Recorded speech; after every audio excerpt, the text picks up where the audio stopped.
going to get under the cover. For example, you graduate out of Indore, start a company, do relatively well, right? And your friend here has started a private equity fund.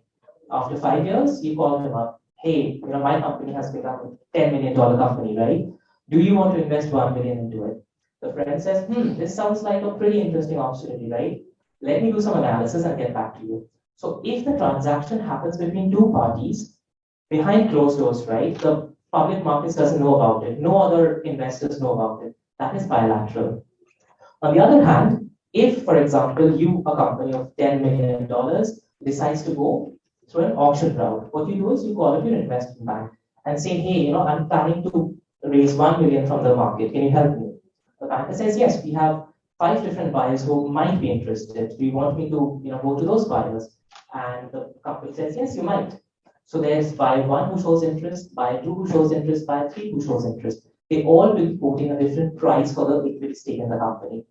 Now, that's called an auction process. Can anyone tell me what the advantages or the disadvantages can be in either of the situation? Let's start with bilateral process. Yes, sir. You're getting someone you trust. The buyer is someone you have built it to your. Okay, that's fair enough. That's a trusted party. Yes. Why do you say cost reduces? Because it's a private, so you don't have to contact buyers. Okay. The process, cost, expenses are reduced. Yes, sir. By selling, you might not get the full price of equity or buying.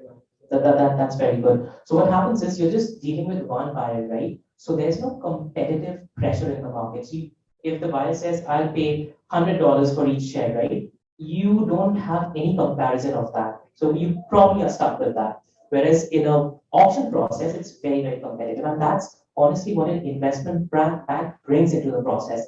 They bring that competitive tension so that the company gets the best valuation that they can get from the market.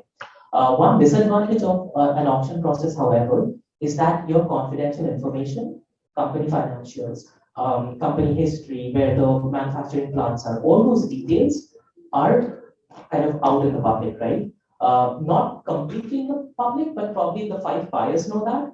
And from those 5 buyers, 2 more people will know that. And it becomes less and less confidential. So there's where your trust factors come into the picture.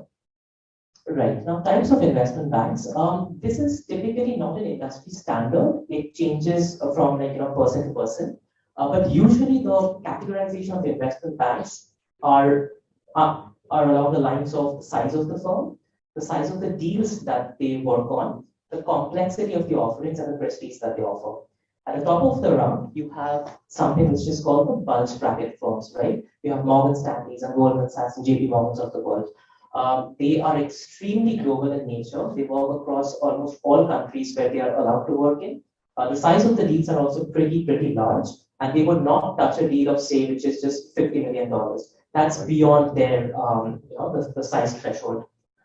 The second part of the categorization is mid-market, which typically I would say work on transactions between, say, $50 million to $500 million. And again, they are not as global as their bulge bracket counterparts. The last in the bracket are the boutique firms. They are extremely specialized either in terms of the industry coverage or even the geographic coverage. So all your homegrown Indian brands, right, like JM Financial, O3, Ambit, Avitus, all these in the global perspective would be categorized under boutique investment firms, just because their geographic restriction limits them only to India. Now, roles and career progression of a typical investment banker, right? When you start your career journey in investment banking, you start as an analyst. You work there for about 3 years, and then you get promoted to an associate level. Again, you work there for another 3 years, and then you get promoted to a vice president level. From vice president to the next roles, it's slightly more unstructured, depending on your competence and the kind of deals that you bring to the firm. It might take 3 years, sometimes less, but more often than not more. From that, you graduate to a senior VP or ED role. Now, the nomenclature or the terminology changes from company to company, so don't get bogged down if you see ED. ED basically means senior vice president. And after that, you become a managing director. A managing director is a totally different pool. You can be an entry-level managing director, or you can be the head of investment banking of the entire firm. So the levels are very different, and each level comes with different responsibilities. Um, Analyst and associate are typically considered junior level bankers, whereas vice president and EDs are considered mid level bankers. And lastly, managing director, obviously, they are pretty senior. In terms of responsibilities, right? The analyst is responsible primarily for all the ground level work, and that involves valuation, financial modeling, pitch book presentation, which is the PowerPoints that you will be working on, any quick analysis, mathematical, qualitative, etc., is the typical work of an analyst. The vice president is responsible for executing deals. When you have a mandate, the vice president is sort of a project manager. Everything is under his or her control. And at a managing director level, it becomes more of a sales and marketing role, wherein you have to reach out to companies, know them inside out, get business from them. You might be wondering, so what's the role of an associate and a senior VP? It's somewhere in the middle. So as an associate, you do have to manage the project and the expectations of the client, as well as work on valuations and Excel and all that. Same with an SVP, you do have to bring in business, but you also have to manage your projects. So the responsibilities of an associate and a senior VP are slightly nuanced and not very structured. But at an analyst level, you can expect to work crazy hours working on Excel and presentation skills throughout the day. Entry points, again, they depend from company to company, but usually an MBA from India would set you up for an analyst role to start with, and then mostly it's a lateral climb. That means as an analyst, you work well, you get promoted to an associate level, and so on and so forth. Now, there are so many types of deals that an investment bank works on, right? There can be an IPO, there can be a follow-on, bond raising and all that. Let's talk about a particular type of deal, which is M&A sell side. Again, what is M&A sell side? One company is buying stake into another company, and you are representing the target, the seller of the entire transaction, right? So first what happens is, anyway, the first thing that happens is pitching. The managing director would typically approach the company and say that, hey, I have this idea that your competitors are, for example, raising a lot of equity, or there is a certain asset liability gap that is foreseeable in the near future. So I think you should be starting the capital raising process right now. So that phase is basically pitching. Now, companies would have such pitches from multiple investment banks, right? So they also have to do their due diligence and then decide which investment bank they would be mandated. Once that's decided, you are officially mandated on a project. As an analyst, I would say 50% of your work would be pitching and 50% of your work would be actual mandated projects. Pitching is quite skewed towards making fancy slides, analyzing numbers in and out, whereas in a mandate, you get most of the information from the client. So you already have a lot of data. You don't have to search anything. You don't have to search much online. You will be given the raw materials, which you have to analyze at your desk. The next thing that happens is preparation. Now, you are representing the company, so you should know the company in and out. What happens in the preparation phase is you have to make two important things. One is the financial model, and the other is the confidential information memorandum. Financial models can be very simple. So I have worked on models which had like 4-5 tabs, and that's it, versus extremely complicated. I remember working on a power project which had 120 different tabs. All different projects you have to do the valuation, right? So it can range in terms of complexity and the scale. Whereas on the other hand, the confidential information memorandum is an 80 to 120 page of deck which talks everything about the company. It can be the company's financial, it can be the company's the biodata of all the managing directors, for example. It can be where do they have manufacturing plants, what are the regulations that's affecting the company. Everything that's important for the investor to make an informed decision will be there in the confidential information memorandum. And making that deck takes a lot of time and a lot of bandwidth. It can range between 1 month to 6 months, depending on how deep you want that information memorandum to be. So preparation, I would say, is the most important phase in the project because you have to do all the detailed analysis and findings, etc. during that phase. After that, with the materials in place, you reach out to investors. As I remember in the auction process we discussed, you reach out to 5 different investors. What do you reach out to the investors with? First, your information memorandum and your financial model. And then you try to gauge if the investors are really keen on investing in this company. Once that is done, there's this due diligence phase. Due diligence doesn't happen with all interested investors, but only the strongly serious investors who would really invest time into the process. Due diligence is the second most intense part of any M&A sell side, because it can take between 1 month to again 3 months. What happens here is the investor would appoint advisors. There will be commercial advisors, technical advisors, tax advisors. Even in tax, there'll be direct tax advisors, indirect tax advisors, like 5, 6 different. They'll have a whole team backing them up. And that team would come up with questions. And it can easily go up to 100 questions per consultant. And you as an investment bank has to coordinate this flow of information or the flow of Q&A. The investor will ask questions, the company needs to answer. To the extent possible, you know the company well, you can answer those questions by yourself. But sometimes you don't have those detailed information, in which case you have to reach back to the company, get answers from them, diligence it once quickly, and send it back to the investors. Due diligence is extremely intense in that you have calls throughout the day. You have to monitor the calls well, you have to understand what's happening, though you might not be a direct tax expert, but you have to have a superficial surface level understanding of what's going on, so that at least you can engage in an intelligent conversation with the client or the investor. After the due diligence process is done, you have negotiations. Once the company, the investor realizes that, yeah, this company looks decently well and we can invest, but we don't know how much the price would be. And that's when there's a lot of negotiation back and forth between the investor and the client. After the negotiation is done and the price is fixed and all the clauses are agreed upon, you have the announcement of the deal and finally the closing. Now that was the very brief primer about investment banking. If you have detailed questions, I'll be happy to take them up during the Q&A session or throughout the day. I will be in the student area, so feel free to catch up with me. But that's primarily what an investment banker does. Strategy consulting, on the other hand, is less structured. There are so many things that a strategy consultant does that it's very difficult to categorize them in buckets. However, if you have to talk about 4 broad buckets that entail their work, first would be profitability problems.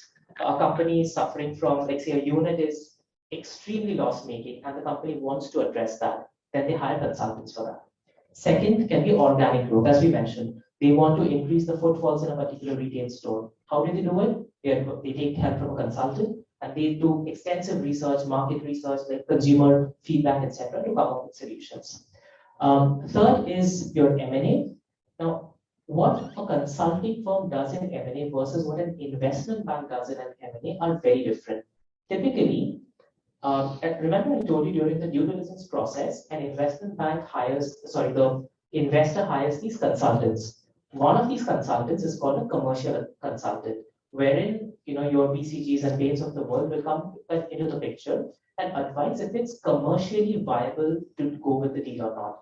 Looking at the competitive landscape, looking at the regulatory landscape, looking at the historical, financial health of the company. There can be so many parameters that the consultant will look at. They can also go one level down to understand the products of the company. Like, what is the rollout plan of different products in the next 5 years? Do you think it will be successful? So all those advisories regarding the commercial part of a due diligence is typically done by consultants. And the last one is operational. It can range from, investing in different machinery or even, digitizing some processes or even a generative AI. Again, revisiting the CEO's perspective, what we started with, all these problems, right? Be it quality issues, inclusive culture, diversity of employees, all these can be done by consultants. And typically, if these are massive scale, companies tend to get advisors on board instead of doing it internally. Types of consulting firms, again, very, very similar. On the top of the rung, you have McKinsey, BCG, and Bain.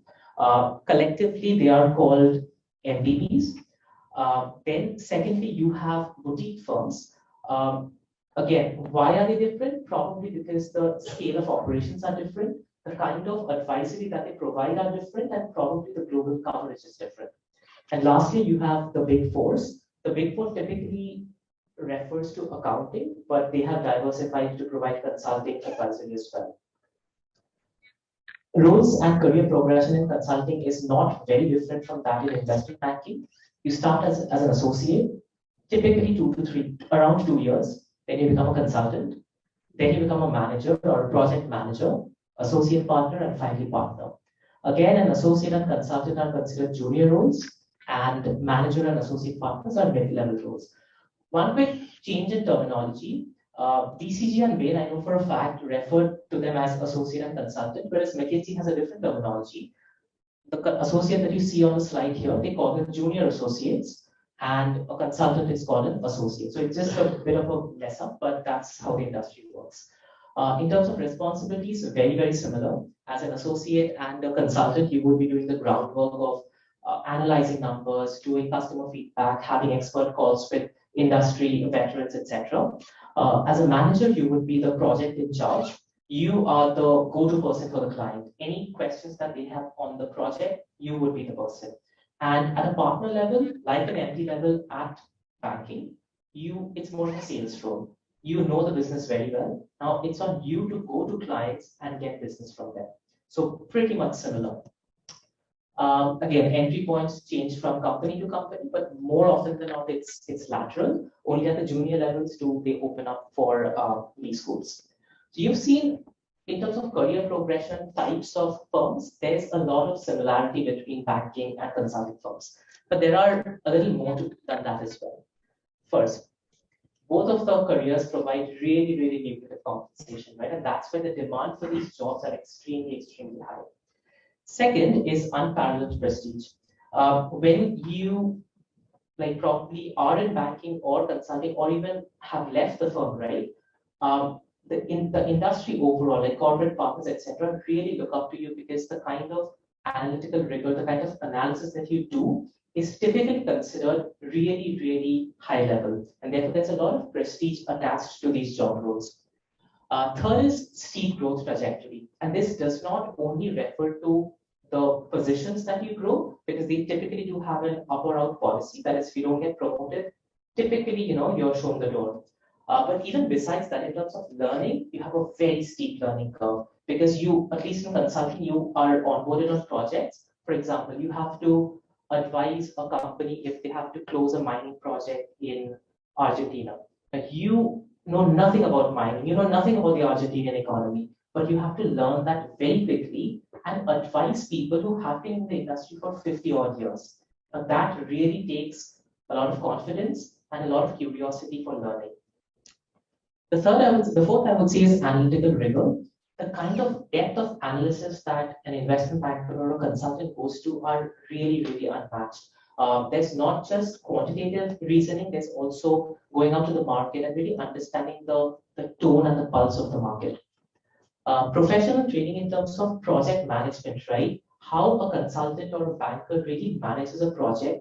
And it can be little things like setting up Zoom meetings or answering calls. These might seem very, very silly and very easy for everyone to do, but typically how a consultant and a banker does this work is extremely professional because there's a discipline of execution that is inbuilt in you during the training years.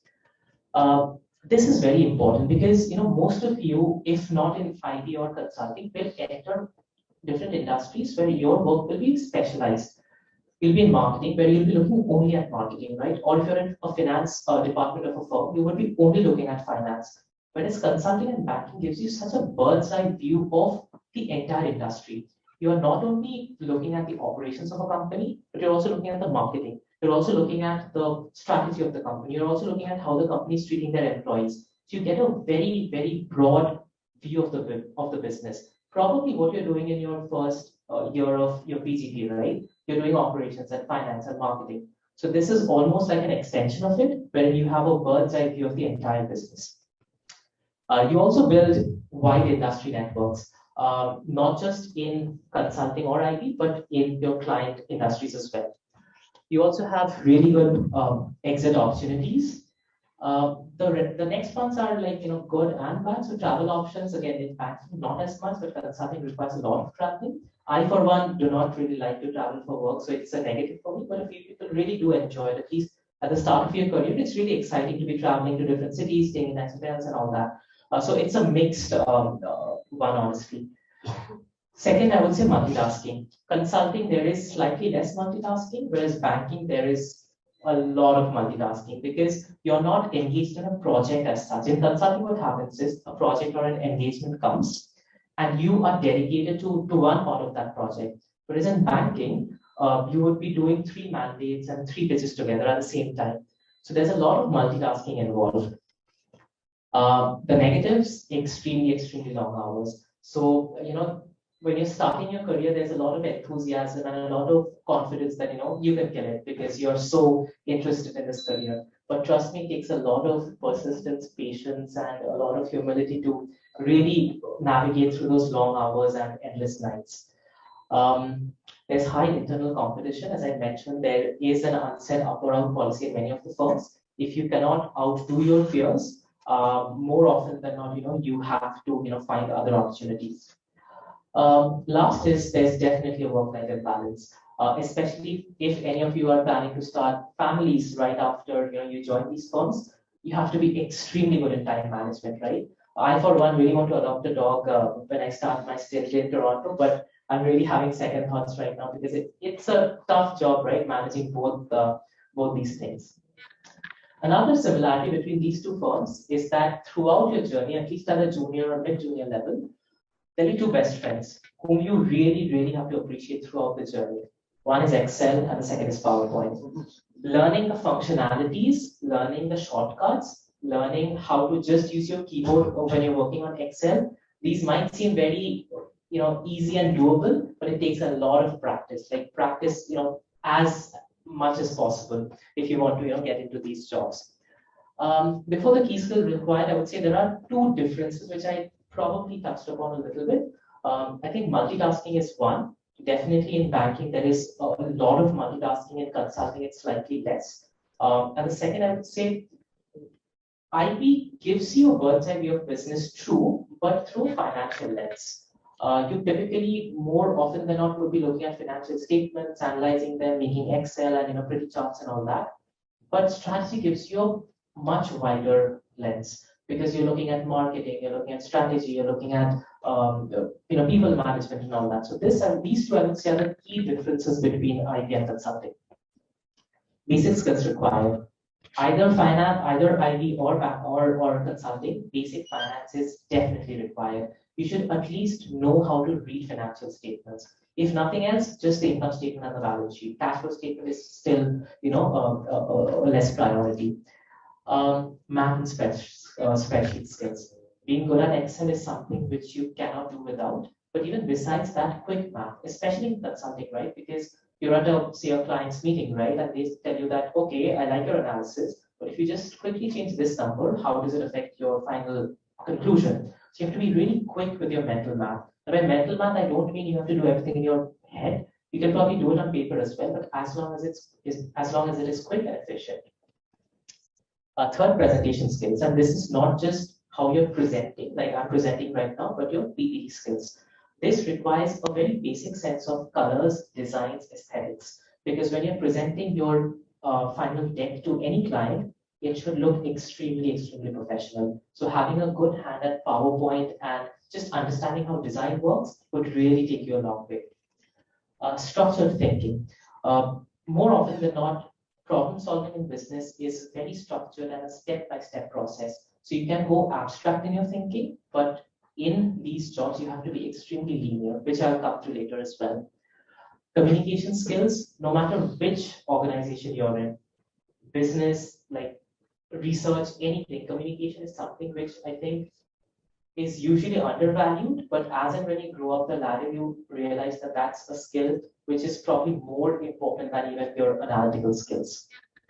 Prioritization is more important for IT because, as I mentioned, you're at one time working on 5 mandates and 2 pitches, right? How do you prioritize your work? Like having a very nice scheduler and understanding which is more important, and communicating the timelines to your seniors is very important.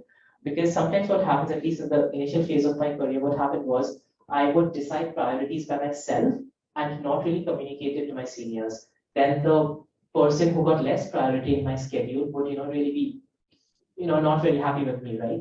And that's not something which you want to do, at least at the start of your career. You have to build good relationships as well. Next is delegation. See, you might be really good at PowerPoint skills and Excel, right? But when you have 5 different things, you have to delegate your work. And that also means trusting your juniors and not micromanaging. If you have 10 tabs of Microsoft Excel, it's very difficult to go and check each and every cell to see if the formula is correct. You have to understand how quickly, efficiently you can check the juniors' work and trust them and not micromanage and sit on their heads. Last is high level of persistence. This cannot be overemphasized.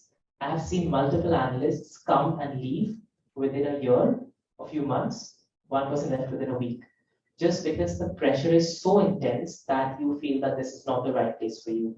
But I would suggest to look at these impediments and roadblocks as like not as the rule but as exceptions, and then moving on.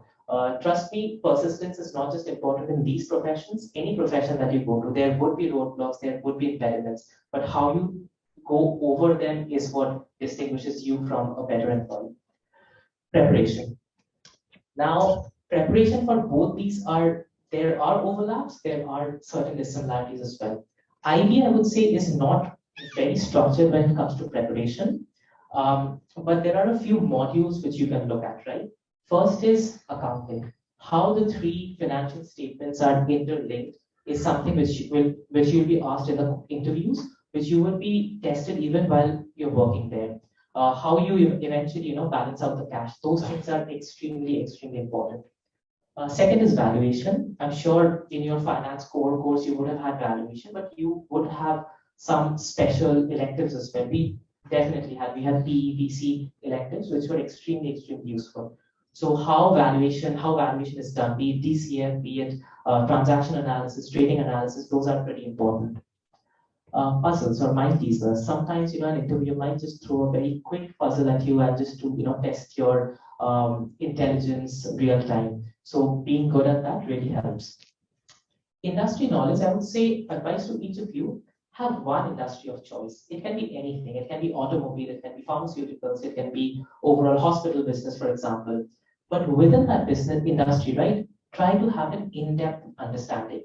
And this can be the value chain, the regulatory landscape, who are the competitors, generally what are the financials, that is, in the hospital business in India, what are the profit margins that they operate in? This can be a pretty simple question, provided you've done your research. What multiples do they trade in? These things are something which you should have at the tip of your fingers when you're appearing for interviews. Current news is a little more diverse because you have to understand, I hope you, like during our times, we had subscription of the Economic Times, just understanding broadly what's happening around the world. Because in many of the interview processes, you have GDs. And in GD, you have to come up with opinions based on some industry news that's happening. Again, it doesn't have to be in depth as I talked about in industry knowledge, but a very wide understanding of what's happening in the world. Last is behavioral, and that is personal questions. You can be intelligent, smart, you can present yourself really well. But if the companies do not see a good cultural fit, getting into that organization is almost next to impossible. So preparing for personal questions about your experience before or your academic experience here at Indore is very, very, very important. Next, I would say strategy consulting, the preparation is quite structured. So there you have an advantage. The first thing and the most important thing, which I'll talk in details as well, is interview cases. Keep in mind the cases that you do at IIM Indore, the long cases, right, is not the same as consulting cases. In consulting case, the prompt might be there is a wine company which wants to expand their market in the northeast part of India. How would you help this company? And then you get onto a conversation with the interviewer, get exhibits from them, do quick math, do analysis, and finally come up with recommendation. I'm sure Consulting Club would have given you resources to read on, but one of the greatest disadvantages that you can do to yourself is reading a case. Never read a case like it's a theoretical reading material. Always practice cases with a partner, because a case, like the nuances of a case become even more pronounced when you practice it. Without practicing, no matter how good you are at solving the case on paper, you cannot solve it in person because there's a lot of conversational skills which come into the picture as well. There's also a topic of guesstimates and market sizing, like how many red lights are there in the city of Mumbai, things like that. So have a rough understanding of how to solve those questions as well. Third, as I mentioned, quick math. Again, you don't have to really do it mentally, but even if you're doing it by hand, you have to be very, very quick at it. Multiplication, and trust me, these things, like you guys have solved CAT, right? And you would have had tough mathematics like calculus, etc. at school level. So multiplication honestly seems like a pretty easy topic, right? But doing it under time pressure and coming up with the accurate number is quite a challenge. And last is again behavioral questions. And consulting firms really, really like to ask you questions from your experience. Tell me about a time when you resolved a conflict in your team. Now, it doesn't have to be a professional experience because many of you might be freshers, but it can be an experience that you've had in Indore as well. Tell me about a time when you had to consciously change your value system to meet the client's expectation. So having stories already pre-built instead of coming up with examples there and there is, I think, a better option. So have a story bank of 10, 15 questions, and you have to really, introspect and think what really changed me as a person in that experience and come up with a really nice flow of the story. Answering those stories, again, really shows the cultural fit between you and the company. And to me, at least in my interviews with the MVPs that I did in Canada, I felt behaviorals were definitely more important than your case solving. Some relevant resources. The left-hand side are more like online, and the bottom two are like books rather. I would especially emphasize on the last one, which is the 400 interview questions. This is a free resource which you can get on Google. And it talks about behavioral questions. It just gives you a sample of all different questions that you can expect there. And it's super, super, super relevant. All the questions that I talked about, how the three financial statements are connected, how do you do a DCF analysis, all those things are covered here.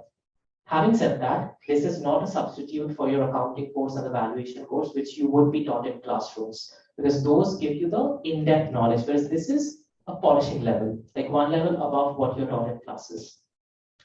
And on the right-hand side, these are just very humorous Instagram pages which talk about the struggles of an everyday banker.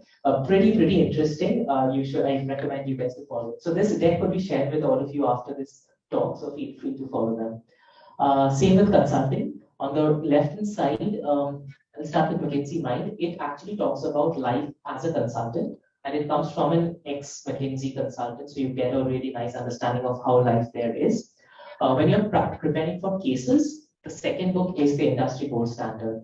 Like I would say read end to end because it really tells you how to solve cases in consulting interviews. The QR code and the link, right, will lead you to a series of YouTube videos conducted by this person called Victor Chen, who has also written the last book there. The series of videos would probably take you 5 to 6 hours to watch, but I would say like keep a weekend free for that, because going through that would teach you again end to end of how a consulting interview is cracked. And again, since it's visual, so you get to engage a little more than reading a book. Again, on the right hand side, you have different Instagram pages like Ben and Company and Crazy Management Consultants. It really talks about the humorous side of the struggles that everyday consultants face. So yeah, that's all that I wanted to share in investment banking and consulting. But before I move to the Q&A, right, I just wanted to share a few things with you. See, there are so many people in your cohort, right? Out of that, many of you have come, maybe there was an attendance compulsion or not. Out of this fraction, a few of you will be genuinely interested in these two fields. Out of that fraction, a few of you will get into these companies. Out of that small fraction, a few of you will be really successful in these companies. So you see at every level, there's a funneling. No matter if you're interested in this field or not, let me tell you, the kind of learnings that you're getting in this institution will stay with you forever. These 2 years of learnings enriches you so much, makes you such an intuitive business thinker that you really tend to appreciate it less because it's already inbuilt in you. So don't forget that. So there are these 5 things that I really want to quickly share. Doesn't matter if you're interested in consulting or investment banking or not. The first thing is always pause and ask, so what? It's a very, very important question. See, an MBA distinguishes itself from other programs because I think this is less of an academic program and more of a professional program. So you might really enjoy the academic rigor of a few business theoretical concepts, but don't get lost in them.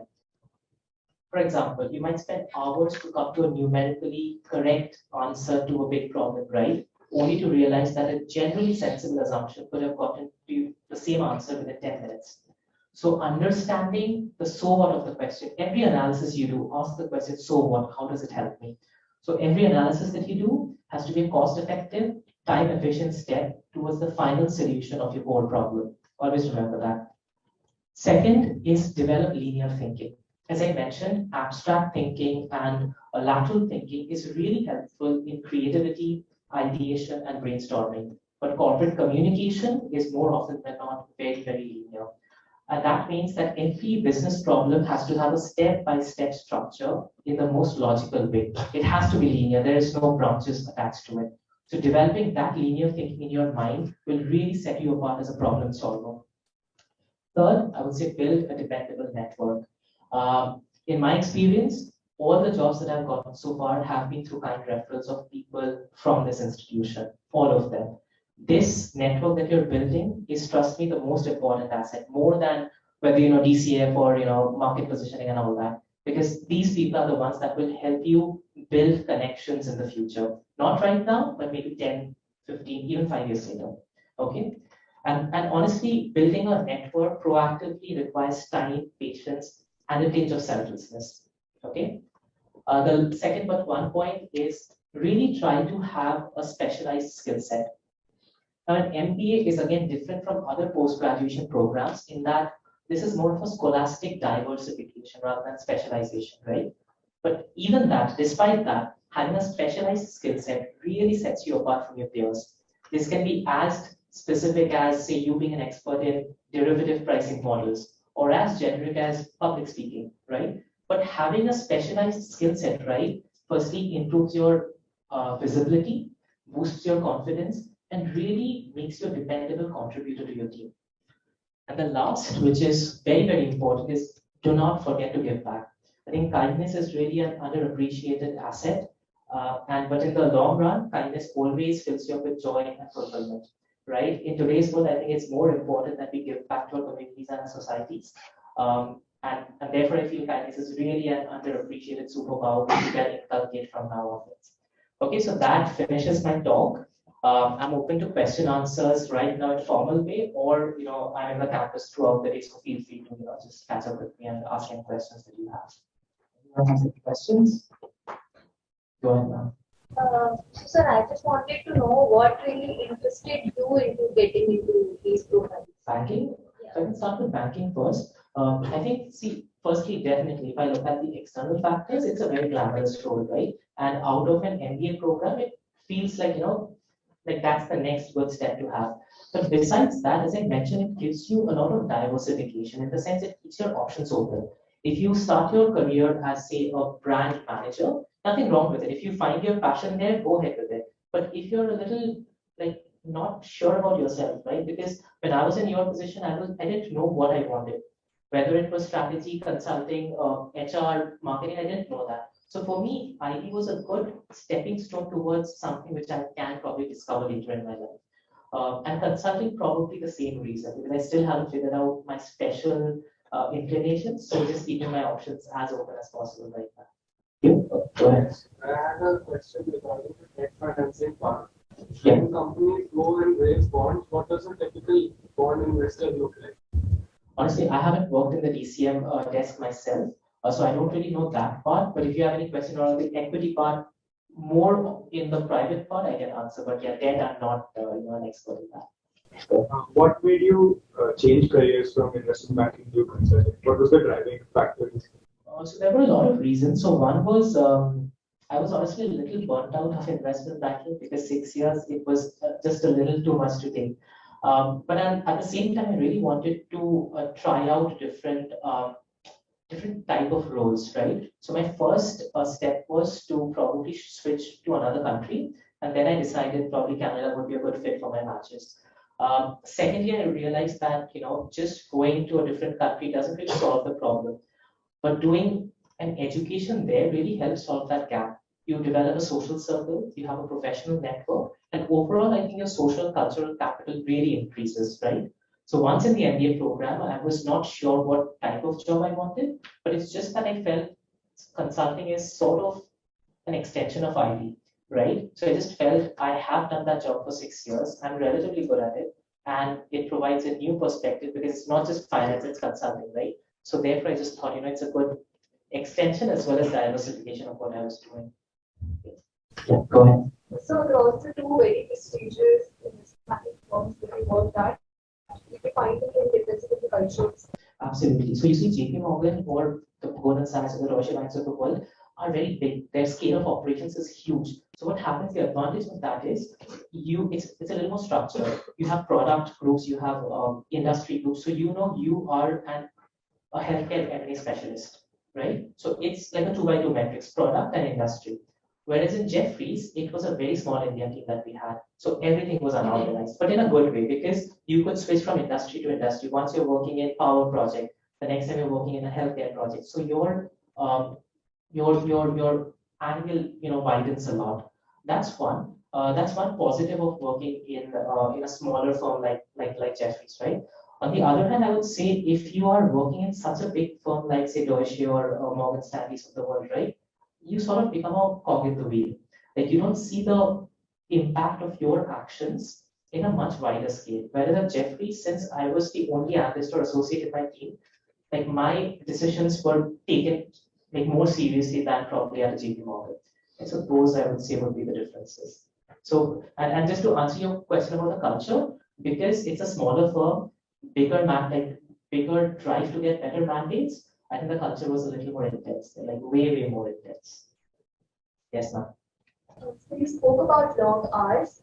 So firstly, how did you balance that? And then what kept you going, like seeking consulting again after doing long hours a night? And I think what keeps you going for the long hours is, as I mentioned, you have to be very persistent. Like, you should not think that just because I'm not getting one night's of sleep, I should quit this career. That's my perspective. I may be wrong. Like, if someone really prioritizes work-life balance, go ahead with it. That's perfectly fine. But I felt at the start of my career, I don't have a family to support. I'm not taking care of a dog. I'm just by myself. So even if I don't return one night and spend the night at office working and finishing the transaction form, so be it. Like that, it's partially a drive that comes from within and partially persistence, I would say. What was your next question? Or why in the same field, right? Very. So I had gotten a few parallel offers, and so I was deciding which firm to join. So one of the partners in the company that I will be joining was also from Jeffries. So he said, well, if you've gotten over the Jeffries culture, trust me, this will be relatively easy. So that gave me a lot of comfort around that. There's a few hands here. Yes, ma'am. Actually, yes. How have you seen the consulting environment change in India in general? Honestly, I would not be the right person because I did not work in consulting field here, right? But the little that I know, I would say they have really expanded their business. I know for a fact it came out in the news that McKinsey opened a second office in India in Bangalore complex. I've also seen few competitors really increase the scale. Like during our times, we would not have MBBs come to campus. Only I think the person with the highest rank would be invited to one of the interviews with one of the firms, and that was it. But right now, the little that I have heard, like there's a lot more traction around that. So definitely the scale is increasing, and that's honestly a reflection of how India is growing, right? With more business opportunities here, the firms would be growing. So that's my little 2 cents around that. So, yeah. So, sir, in strategy consulting, there are also other sectors like EMT, media, and others. So, you'll be working in financial services, or? No, honestly, in banks, right, you have that categorization, but in consulting, that is a little more subdued. So when consultants or associates start their work, it is sector agnostic. So you can work on a sustainability project on mining at one time, or you can be working on, say, a healthcare project at the other time. So you're not specialized initially, but I think as and when you, grow up in your career, you are given an option to specialize, but you can still remain a generalist as much as possible. Having said that, the specialization comes in two forms. One can be an industry specialization, one can be a functionality specialization. By industry specialization, I mean for example, mining, right? Or transportation or government relations. You develop your expertise in that. Whereas functionality means you develop your expertise in AI, and that can be across healthcare, pharmaceuticals, anything. Or you develop your expertise in diversity and inclusion. This is a very big thing in the West right now because there's a lot of inclusivity drives that's going on. It too. But honestly, I really like at least in JP Morgan, I used to look at banks and insurance companies, and I really like banking. So if given a choice, I would definitely want to, specialize in that or for pharmaceuticals. That's another specialization which I really, really enjoy. So maybe one of these two. Yeah, go ahead. So, yeah, traditionally, it has been the fact that to get into such companies, you need an MBA and only after that you get, even for the most junior role. But has there been any change where even undergraduate students after their degree have been Yes, that's a good question, and yes, that's true. So in the banks, right, they do have a role which I did not put on the slide. So I know that analyst was the lowest grade, but you do also have junior analysts, right? And they typically take from different engineering schools in India. Same with consulting as well. They do go to undergrad schools here, usually engineering schools, but abroad it's more like it can be any arts or geopolitics or anything. So there has been a trend towards that as well. But when you're working in a project, a junior consultant versus you after an MBA don't really have a lot of differences in terms of responsibilities. You would still be working on the analytical bits, etc. But it's just that your career progression, you're a little above them in terms of the acceleration. Yeah, and then. So I have a question like you chose to go to Canada, but in India, how easy is it to pivot from an investment banking to strategy consulting or from strategy consulting to Very difficult because yeah, there is not much scope to shift. Honestly, like my stint at Jefferies, like the exit options that I saw of my peers, most of them moved to the investment side of things, like buy side, which is the private equity and your venture capitals, etc. There are also opportunities to move into the corporate side of things, like the finance department, right, corporate raising and all that. I have not seen a move to strategy consulting. Similar strategy consulting to IB, I haven't seen an example, but one similarity I would say there's a lot of exits in IB to investment firms. There are also many exits in strategy consulting to IB or to investment firms. However, the roles are slightly different. If you go to a PE fund from an IB, you'll be looking at the investment side of things. Whereas if you go to an investment firm from a strategy consulting point, you would be looking at the operational side of things. Like in the sense, if a company already has 5 investments in different companies, you would be looking at how that company can improve in profitability, can improve in user retention and all that. So like nuances are slightly there between the two. Yes. Go ahead. how is the difference in work-life balance in this firms between India and abroad? So honestly, again, I have not started working there yet, but there is a difference, I would say. In general, the Indian culture is slightly more intense because obviously there is so much demand of business opportunities, right? That you have to be at the top of your game all the time. In the West, I would say the respect for work-life balance is a little more. So I would not say the hours are very different, but in general, the feel is slightly more, slightly relaxed. If I can use that term. Yes, sir. So what was your rationale behind going and doing a second MBA, and how much it helped you with this switch and might help further? See, my rationale was, as I mentioned, that I just didn't want to go to a new country and just feel lost, right? I wanted that social network and the professional circle and all that, right? So that was the genesis of why I wanted to do a second MBA. Did it help me? Absolutely. Why? Because see, I was a fresher when I came to Indore, right? When I was, like when these topics were thrown at me, like DCF and market listening and all that, everything was like, difficult for me to understand. So it took me a lot of time to at least understand the business lingo. That intuitive thinking takes a lot of time, especially for freshers, because I had never worked at a workplace before, so I didn't know how organizations even work. So I would say Indore really provided me with that initial understanding of business. But when I moved to IB, I already had that database of experience with me. So that was more of a polish that came in. But again, would I have done it like this if given a choice? Absolutely. I think 2 MBAs. I hope there's not a third one, but the 2 MBAs were like really, really ideal. Or yeah. Tell us about your journey you had in your MBA and what sort of activities you were involved in. Okay, I was a part of StepCom in both PGP 1 and PGP 2. Besides that, I honestly, like academically, I was like a little distracted because this was my first time away from home. And I made like really good friends. So for me, the experiences of, I remember, I think there are a few administration people here, I can't really say in front of them, but it was extremely good. And as I mentioned, I made lifelong friends, all of whom are doing extremely well in their lives. One person is a brand manager of some tower, brand. One person is in Amazon London. One person is in a private equity firm in Singapore. So really close bonds, and you help each other out in terms of like getting interview calls and stuff like that. So Indore was a very special place. Um, yes, sir. So you did mention that after, since you're a fresher coming to Indore, was it because of all the nuances? So when companies hire such undergrads who do not have this anyway, how exactly do they choose these undergrads? How like just general advice on how an undergrad should present himself to the company? It depends from company to company, honestly. But one thing would be they look at your pedigree, like what college you were in before, right? Before you came to IIM, or what specialization you had. If you come from a very prestigious college, chances of you getting into like a good company obviously increases multiple, right? I don't know if grades are again. This is a very like sensitive topic. I don't know if grades are disclosed or not, but if so, definitely your grades would play a very big factor.